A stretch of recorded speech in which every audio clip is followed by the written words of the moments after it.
প্রিয় দর্শক, আসসালামু আলাইকুম। আমার চ্যানেলে সবাইকে স্বাগত।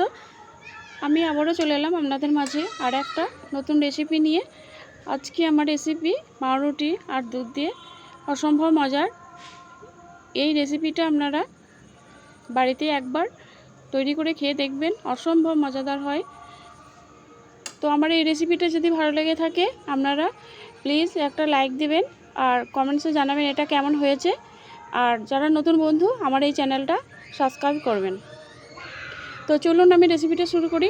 প্রথমে আমি এখানে নিয়ে নিয়েছি একটা কড়াইয়ে গরম করে এতে আমি দিয়ে দিলাম 3 টেবিল চামচ চিনি আর এখানে দিয়ে দিলাম 3 টেবিল চামচ গুঁড়ো দুধ।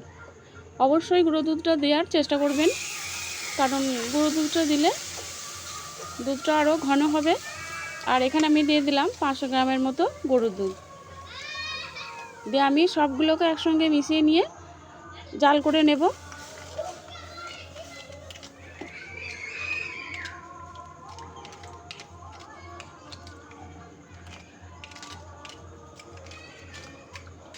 তো এই দুধটাকে আমি জাল করে ঘন করে নেব।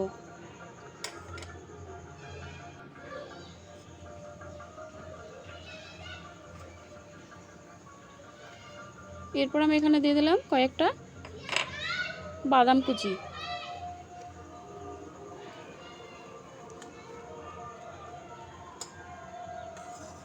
এভাবে করে গ্যাসের আঁচটা মিডিয়ামে রেখে আপনারা এই দুধটা ঘন করে নেবেন।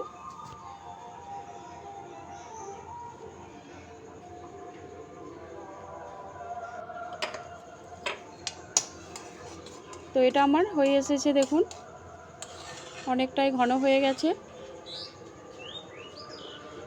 এরপর আমি এখানে দিয়ে দেব 3টে এলাচ। এলাচের মুখগুলোকে ফাটিয়ে আমি এর মধ্যে দিয়ে দিলাম।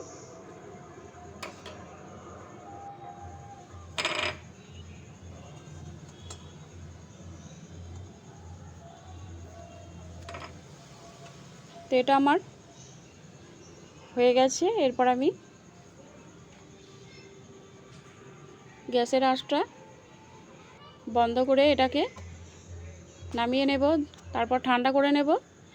এরপর এদিকে আমি নিয়ে নিয়েছি 5 পিস থেকে 6 পিস পাউরুটি। তো এরপর আমি একটা চাকু দিয়ে এই ধারের ব্রাউন কালারের অংশটাকে ফেলে দেব। এই দেখুন ঠিক এইভাবে করে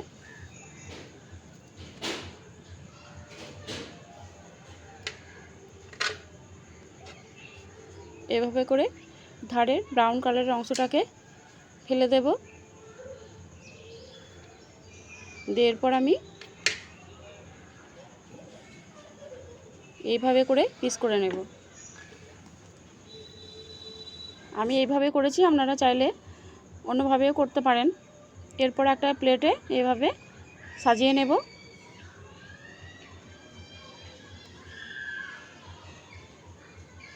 তো খুব কম সময় এবং খুব কম উপকরণ দিয়ে একটা সুস্বাদু মজার নাস্তা।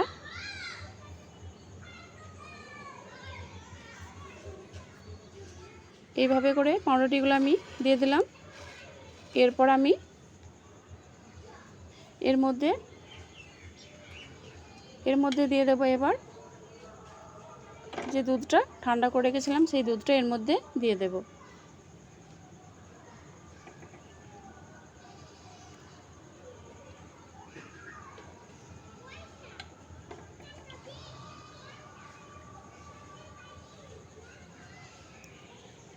তো সব দুধটা আমি এর মধ্যে দিয়ে দেব।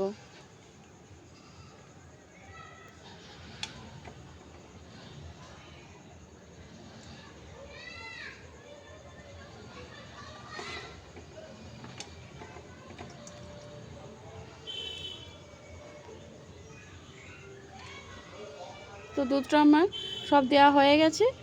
এরপর আমি এই প্লেটটা 20 মিনিটের জন্য রেস্টে রেখে দেব। তো দেখুন 20 মিনিট পর ফিরে এলাম।